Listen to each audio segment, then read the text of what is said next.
magacaygu waa Axmed Cali Diidiye waxa aan ahay barnaamij soo saare 6 bilood ka hor 2016 rabadaantii ku jirtay waxaan soo saarnay qaybtii koobaad ee barnaamijkii ugu horeeyay Soomaaliyeed ee noociisa kaas oo aan ugu magac darnay hagaha qoyska barnaamijka duubistiisa waxa lahaa Idris Maxamed Jaamac oo ku magac dheer Xaaji Daabi oo barnaamijkii hore u duubay hab aan Soomaaliyeed badan u duubin sidoo kale waa duubaha barnaamijkan aynu hadda arrinkiisa u taaganahay waxa uu ahaa barnaamij si cilmiyeysan uga hadlaya arrimaha qoyska iyo shaqooyinka tirada badan ee ka dhexdhaca kaasoo ka bilaabmaya haasawaha kula dhammaanaya fariinka barnaamijkan waxaa igala qayb qaatay aqoon-yahano tiro badan oo aqoon u leh qaybaha kala duwan ee nolosha oo ay ku jiraan looyaro aqoon-yahano culimo iyo cilmi nafsiyo qolo aqoon u leh sidoo kale waxaa igala qayb qaatay qolooyin xaasleeyin run ahaantii waxa uu ahaa barnaamij baahi badan loo qabay waxa uu asturay kaalin bulshada ay aad ugu baahnayd waxa uu ahaa barnaamij xiisiisa leh barnaamij aad dadka u soo shiitay oo wax badan laga faa'iideystay tanna waxay nagu kaliftay in aanu barnaamij labaad bilowno aqoonta jacaylka waa barnaamijkii ugu horeeyay ee Soomaaliyeed ee noociisa kaasoo jacaylka uga hadli doona si ka duwan siyaabaha ay Soomaalidu uga hadasho ay ka soo dheegtaan filimada heesaha cishqiga sheekooyinka iyo waayo-aragnimada qofeed ee qofka ka soo maray jacaylka barnaamijkan waxa uu ku salaysnaan doonaa cilmi baaris tiro badan oo ay sameeyeen culimada cilmi nafsigu taasoo ay bulshada wax badan ka faa'iideysan doonto dad badan baa waxa laga yaabaa markay barnaamijka jacayl ku saabsan ay maqlaan inay yiraahdaan oo maxay barnaamijka malayaan waa barnaamij caruureed waa mana aha mid loo baahan yahay balse way khaldan yihiin waayo markay arkaan qoysas tiro badan oo ku nool baa farxad ayaa waxay dareemayaan inuu muhiim yahay in laga hadlo wax la xiriira aqoonta jacaylka si ay lamaanayaasha isqabaa ay uga faa'iideystaan barnaamijkan fariinta uu gudbinayo waxa uu leeyahay yahay fariintii barnaamijkii hore gudbinayay kaasoo ah in horumarka dalku ku jiro qoyska hagaaga qoyska inuu ku jiro lamaanaha oo aqoonta qoyska yeesha mid kamid ah waxyaabaha ay tahay in lamaanaha aqoonta u yeeshaan waxa weeyaan waa jacaylka iyo sidii ay u barbaarin lahaayeen una naxnaxin lahaayeen una kalkoonin lahaayeen ubadkoodana ay u diyaarin lahaayeen deegaan jacayl oo lagu barbaariyo deetana ay horseedaan ubadkaasu horumarka dalka barnaamijkan waxaanu ka soo dheeganay oo aanu ka soo qaadanay taxriican oo ah aqoon-yahanka Dr. Daariq Al-Xabiib ee Sacuudiyaanka ee psychologistiga barnaamijyada uu leeyahay ayaa aanu ka soo taxriicanay taasoo aan mas'uuliyad bulshada aad ay ugu baahan tahay wax badanna waa ay ka faa'iideysanayaan run ahaantii waxa uu noqon doonaa barnaamij xiiso leh barnaamij soo jiidasho leh barnaamij wax badan laga faa'iideysan doono barnaamij wax badan u tari doona dadyoga xaasleyda iyo inta dababka amaba inta gashaantimaha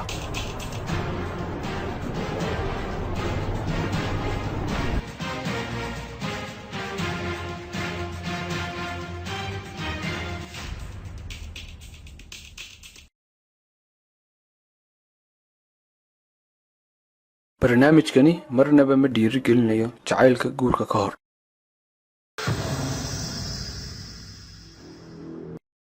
إلهي سبحانه وتعالى وحا القرآن كيسا كله يهي ومن آياته أن خلق لكم من أنفسكم أزواجا لتسكنوا إليها وجعل بينكم مودة ورحمة إلهي على مدي سواوين بكلمة هاي إن يذكر رجال الله معني سيادة سبحة سشان تتنوحا ولحينا رجال كالقعال ينحرس إلهي سبحانه وتعالى وحا وبلان قادر لما أنا كستوي سكورسلا إنه لحينا رجال دونا كالقعال ينحرس لكن ما كواقعين اللي إيجايو waxaad arkaysaa lamaana fara badan oo Soomaaliyeed oo halkii ay ahayd in kalgacal iyo naxariis uu dhexdooda soo tago ma aha uu dhexdooda soo galay waxaan kalgacal iyo naxariis ahayn balse dagaal joogta had iyo goor waxa ay ku jiraan xaalad khilaaf oo joogta qaarkood waxaad moodaa inay isqabaan jir ahaan balse aan isqabin aqli ahaan iyo caadifad ahaan labadaba oo waxa ay ku sugan yihiin xaaladda loo yaqaan xaaladda fariinka tahsoon marka su'aashiisu diinta mudane waxa weeyaan xagee ayay martay balanqaadkii Ilaahay ee ahaa inuu Ilaahay dhexdooda dhigi doono kalgacal iyo naxariis waxaad arkaysaa lamaana fara badan oo soo sheekaysanayay muddo badan jacaylkooda uu maray halkii uu sareysay dadka dhan ay ku wada sheekaysanayeen balse markay xilligii guurka gaadhay ee ay isguursadeen kadib in yar kadib waa ay kala tageen jacaylkii ay markii hore isku hayeen waxaad moodaa in meeshii ka baxay marka su'aashiisu diinta mudane waxa weeyaan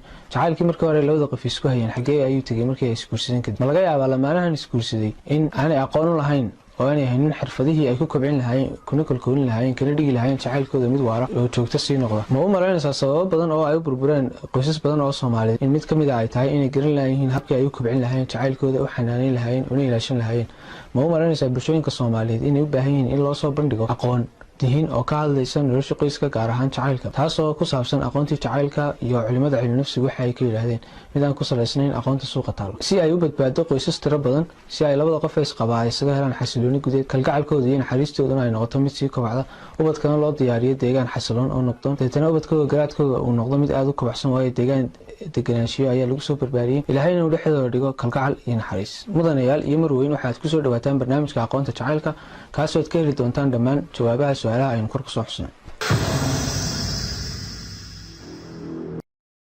بسم الله والحمد لله والصلاة والسلام على رسول الله صلى الله عليه وسلم inta ogaalkayga aqoonta jacaylka waa barnaamijkii ugu horreeyay ee Soomaaliyeed ee noociisa kaasoo jacaylka uga warrami doona si ka duwan siyaabaha ay bulshada uga hadasho kuwaasoo ay had iyo goor ka soo dhigtaan filimada heesaha sheekooyinka iyo aragnimada qofeed waxaynu uga hadli doonaa hab cilmiyeysan iyo cilmi baadhisada tirada badan ee ay sameeyeen culimada cilmi nafsigu waa barnaamij aan ugu talagalnay inay ka faa'iideystaan dhammaan bulshooyinka Soomaaliyeed inta aan xaasleed ahayn si ay aqoon ugu sii yeeshaan jacaylka inta aan guursanin ka hor iyo inta xaasleed ah si ay aqoon ugu yeeshaan jacaylka habka loo kulkuliyo loona kobciyo labadaba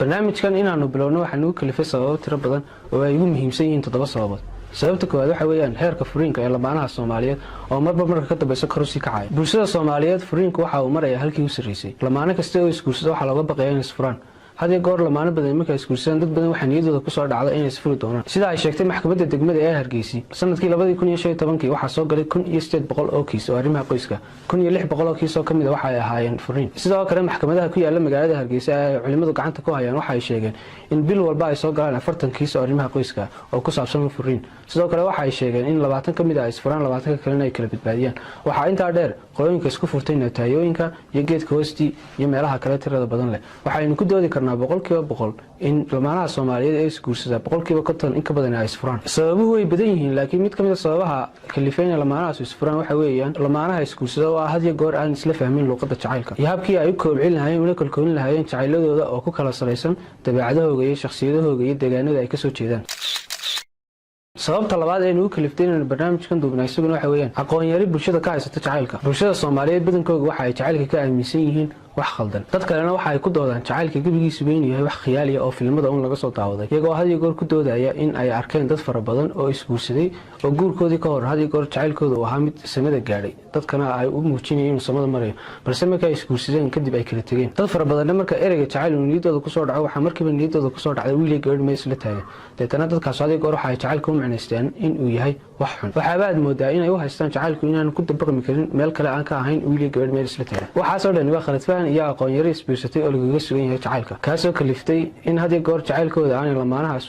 aan koolkoolin kana shaqeynin sidoo kale aan u kobcinin sidii loogu talagalay qodobka saddexaad ee isagoo lagu kalifay in barnaamijkan bilowna waxa weeyaan bulshadii oo xoga khaldan oo ku saabsan jacaylka ka heshay meel khaldan weligood ma arag cid si cilmiyeysan uga hadasho jacaylka sidaa daraadeed waxa ay xoga ka heleen filimada iyo musalsalaadka romantiga ah heesooyinka cishqiga ah sheekooyinka ku qoran noofalada ee had iyo goor ku dhamaada murugada sidoo kale meelaha kale ay ka heleen xogta jacaylka waxa weeye dadka uu jacaylku soo haleelay qaarkood waxa laga yaabaa in ay aragnimo saxsan ka helaan jacaylka balse waxa ay ugu daran tahay marka uu qofku ka helo aragnimo khaldan wiilasha iyo hablaha qaarkood baa waxa laga yaabaa iyagoo aqoon isbadaya oo aaminsan jacaylka wax badan ka garanayaan inay ku doodaan oo yiraahdaan annaga jacaylka wax ka naqaan naga warayso dabeetana xagad ka sugaysa inay kaaga waramaan aqoon cilmiyeysan oo la xiriirta jacaylka ayaa wuxuu kaaga waramayaa waa aragnimo qofeed ka soo martay jacaylka salaam waxa laga yaabaa in wiilkii ku yiraahdo inaan baan isbaranay baskaanu soo waraacnay deetana telefoonka kala qornay 6 bilood baan wada hadlaynay 6 bilood kadib ayaa inantii way xumaato nin kale iga raacday marka jacaylku waa wax xun ee iska ilaaliya gabigiisuba waxa ku soo gabagabeynaya jacaylka inuu ku micnaysto waa aragnimadii qofeed ee ka soo martay marka dadka noocaas ah hadii goor waa dadka waxyaabaha iyo afkaarta khaldan ka gudbiya jacaylka sababta afraad ee iyadoo lagu kaliftay barnaamijkan waxa weeyaan bulshada Soomaaliyeed qayb ka mid ah oo aad mooday iyaga laftooda inay caqabad ku yihiin jacaylka qaybaha ka mid ah bulshada had iyo goor waxa ay ku dadaalaan in ay lamaanaha ka dhex abuuraan khilaaf joogto ah waxaad arkaysaa sodoho dabshid ah qoysas dabshid ah asxaab dabshid ah dhamaantood waxaad moodaa in had iyo goor ku dadaalayaan in labada qof ay isqaba oo dagaal dhex yimaado deetana lamaanaha Soomaaliyeed badankooda waxaad moodaa in uu ka dhaxeeyo furan dagaal waxaad moodaa in isqabaan jir ahaan balse aan isqabin caqli ahaan iyo caadifad ahaan had iyo goor waxaad arkaysaa iyagoo xogo khaldan laga keenayo labada qaraabo ama labada asxaabada ay ka soo kala jeedaan dabeetana halkii ay ahayd inay hadalka lagu soo yiri ay soo mariyaan shaandhada wixii aqliga galan ay ka qaataan baa laga yaabaa in xogahaas ay tahay u qaataan deetana labadii qof ay isqabay waxa laga yaabaa hadii ay guri isugu yimaadaan xogaha khaldan iyagoo kala haysta in ay taas hadii goor abuurto khilaaf caqabad ku noqoto jacaylkii koritaankiisii iyo kobcintiisii intaba sababta shanaad ee lagu kaliftay in barnaamijkan soo saarno waxa weeyaan dhalinyar fara badan oo ku dhimutay jacaylka ka horeeyay guurka dhalinyar fara badan baa iyagoo adeegsanaya magaca jacayl ayaa way soo khiyaameen rag iyo dumarba dadana dad fara badan oo dhalinyarta badan waxa laga yaabaa in ereyga jacayl ay ka xanaaqaanba tani waxa ay ku kaliftaa dhalinyar fara badan in ay isku dayaan inay argoosasho badan sameeyaan iyadoo inantiina ay rag kala baranayso inankiina uu dumar kala baranayo dadana mid walba uu isku dayayo inuu xumeeyo oo kuna sameeyo xumaantiisa lagu soo sameeyay mid lamid ah maxaa ku kalifay marka horeba in dhalinyarta ay galaan badaha jacaylka sabab badan ayaa keeni kara sababta koowaad waxa weeyaan dhalinyar fara badan marka hore waxa ay kala saari kari waayeen xiisaha iyo jacaylka dhabta sababta kale ku kaliftay iyaguna waxa weeyaan in dhalinyar fara badan ay isku dayaan inay ka war doonaan bal jacaylkani waxa yahay waayo waxaad arkaysaa dhalinyar fara badan oo filmadii daawanaya heesihii dhegeysanaya sheekooyin badan oo loo soo tabiyey maqlaya deetana mid walba wuxuu isku dayayaa bal inuu ka war doono jacaylkan iyo waxa uu yahay sabab kalena waa jirtaa oo casriga aynu joogno wiilka iyo gabadhu haddii aanay sheekaynin waa lala yaabaa deetana wiilka iyo gabadhii saddexaas sababood iswataa ayaa waxay ku kalifayaa inay jacaylayo xidhiidha sameeyaan jacaylkiina maadaama aanu ujeedo kale lahayn ayaa waxaa laga yaabaa in had iyo goor uu ku dambeeyo in labada qof ay ka murugoodaan iyaga oo xumaan isku sameynaya haddii kaleeto horena kala hadhaya sidaa daraaddeed barnaamijkan ujeedadiisu marnaba maaha inuu dhiirigeliyo jacaylka guurka ka hor haddii labada qof ay guur iska doonayaan iyo haddii kaleeto labadaba sababta lixaad ee nugu kaliftay inaynu barnaamij ka duubnaa waxa weeye dadkii oo had iyo goor ku mashquulsan dareenka jacaylka balse aan ku mashquulsanayn aqoonta jacaylka dadka qaarkoodba ayaa waxaa laga yaabaa in ay had iyo goor yidhaahdaan anigu waxaan doonayaa gabadha jecel waayo gabadha jecel guriga ayay dan ka leedahay dumarka qaarkoodna waxaa laga yaabaa inay yidhahdaan waxa wanaagsan inuu ku jeclaado waayo uu ku ilaashanaya laakiin maadaama ay labada qofba ku mashquuleen dareenkii jacaylka aqoonta jacaylkuna ay keensanaysa in labada qofba ay had iyo goor mid walba kaalintiisa uu ka qabsado jacaylka iyo wixii ka dhalanaya ayaa waxay abuurtay in labada qof jacaylkii iyo kolkolintiisii say tahay aanay uga soo bixin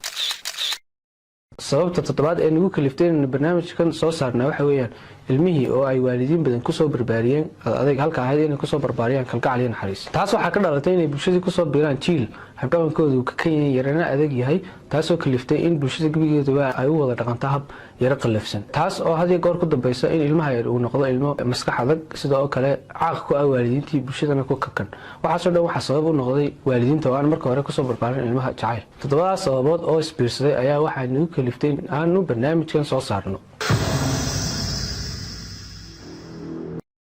haddaba ujeedooyinkaan ka leenahay barnaamijkan duubitaankiisa waxa weeye 7 sababood sababta koowaad waxa weeye in bulshada loo soo bandhigo aqoonta jacaylka rasmiga iyo waxa ay ka yiraahdeen culimada cilmi nafsigu ma aha lamaanaha isqaba inay indhalaan ku galaan jacaylka qofna ma kaxeeyo gaari aan aqoonin sida loo wado qofna ma isticmaalo kombiyuutar aan aqoonin sida loo isticmaalo sidaa daraadeed waxa muhiim ah qofku talaabo kasta oo qaadayaba inuu aqoonteeda yeesho marka barnaamijkan wuxuu soo bandhigayaa aqoonta rasmiga ah iyo waxyaabaha ay ka yiraahdeen culimada cilmi nafsigu ujeedada labaad ee barnaamijkan ka leenahay waxa weeyaan in bulshada laga saaro khalad fahanka tirada badan leh ay ka aaminsan yihiin jacayl kaas oo ay kasoo dhigteen meelo tiro badan oo ay ka mid tahay filimada heesaha sheekooyinka iyo waayaragnimada qofeed kuwaas oo ku kalifay qaarkood inay iska dhaadhiciyaan inaanu jacaylku ahayn wax jiraba halka ay qaar kalena aaminsan yihiinba in uu jacaylku halkooda ugu imanayo marka waxaasoo dhan waa khalad fahan ay bulshadu kaga sugan tahay jacaylka barnaamijkana waxa uu ka duwan yahay bulshada khalad fahanada ujeedada saddexaad waxa weeyaan in lamaanaha isqaba la baro sida ugu fudud ee ay u kobcin lahaayeen jacaylkooda u gaarka taas oo ku habboon shakhsiyadooda dabeecadooda iyo noocooda jacayl iyo habdhaqan ay tahay mid walba inuu kan kale kula dhaqmo oo ku salaysan noocyada jacayl ee kala duwan ee u dhexeeya lamaanaha ujeedada afraad eenu ka leenahay waxa weeye in ubadka loo diyaariyo deegaan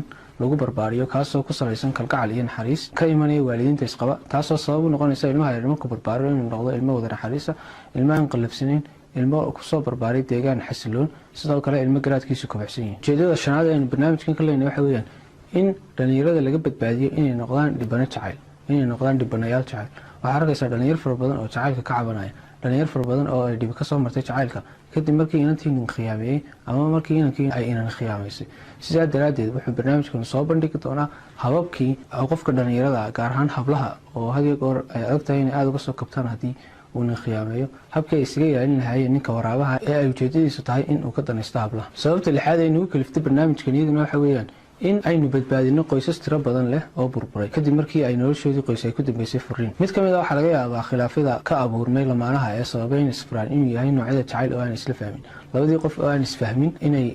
koolkoolistaan oo kobciyaan jacayladooda u gaarka sidaa daraaddeed barnaamijkan ujeedadiisu waxa weeyaan in uu badbaadiyo qoysas tiro badan leh oo qaarkood qarka u saaran yihiin inay burburaan halka ay jiraan qoysas tiro badan leh oo u dhow iyaga laftooda inay kala tagaan iyo in la baro hab keensanaysa in labada qofba uu kan kale baahidiisa ka dhex arko inuu mid walba kan kale baahidiisa u haqabtiro iyo weliba inuu mid walba kan kale noloshiisa qoys ku saleeyo tanaasul iyo raaligelin joogtaa taasoo marka ay timaado in qof walba marka loo asturo baahidiisa nafsiyeed iyo baahidiisa jireed labadaba inuu mid walba kan kale isku dayo in dhaliishiisa uu ka yeelan karo qorshe joogtaa oo uu ku badbaadin karo nolosha qoyska ujeedada toddobaad ee aynu barnaamijkan u duubnay waxa weeyaan in la dhiso qoysas horseeda horumarka dalka lamaanaha ay noloshooda ku salaysan tahay jacayl unbaa dhisi kara soona saari kara ubad tayo leh oo horseeda horumarka dalka sidaa daraaddeed mid ka mid a barnaamijkan ujeedada u duubnay waxa weeyaan in la helo qaran horumarsan jacaylku ma aha mashaacir keliyata iyo dareen caadifeed oo xagga qalbiga la xidhiidha oo keliya balse waa mashruuc dhammaystiran oo ka bilaabma caqliga kuna dhammaada qalbiga waa dareen u baahan in laga shaqeeyo oo hawl badan la geliyo mid ka mid a waxyaabuhu u baahan yahay in laga warhayaano waxa weeyaan in jacaylka laftiisa aqoon loo yeesho jacaylku waa dareen ka mid a dareenada qalbiga la xidhiidha wuxuu la mid yahay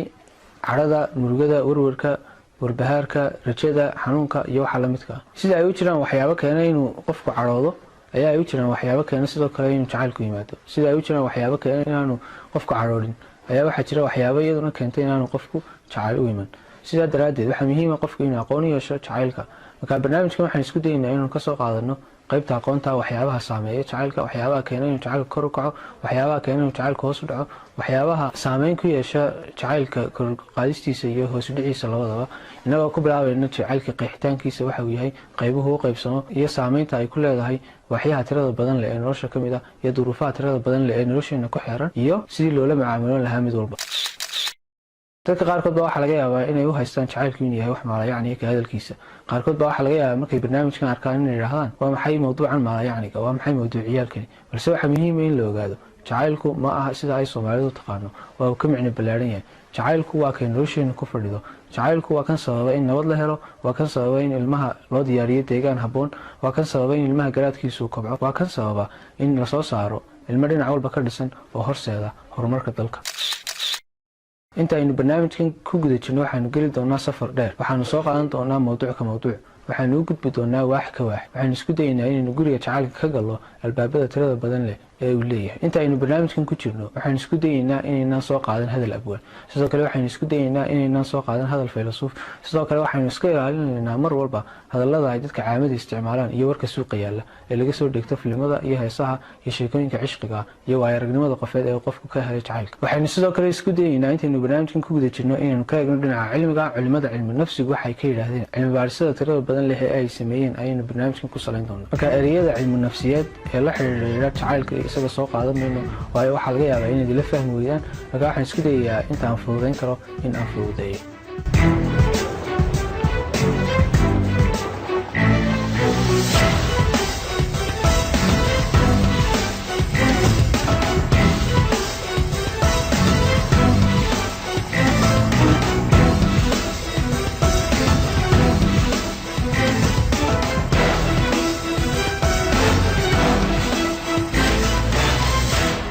daawade aad iyo aad baad u mahadsantahay daawashadaada. waxaan rajaynayaa inaad ka faa'iido xog muhiim ah oo la xiriira arrimaha jacaylka oo ku soo biirtay akoonkaaga qaybta aqoonta. haddaba si aad u daawato xalqad kale oo ka xiiso badan xalqada aad maanta daawatay, ugana faa'iidaysato xog cusub oo la xiriira arrimaha jacaylka, waxaad like garaysaa page-ka haddii aad page-ka ka daawatay, amaba waxaad subscribe garaysaa channel-kan YouTube-ka haddii aad YouTube-ka ka daawato.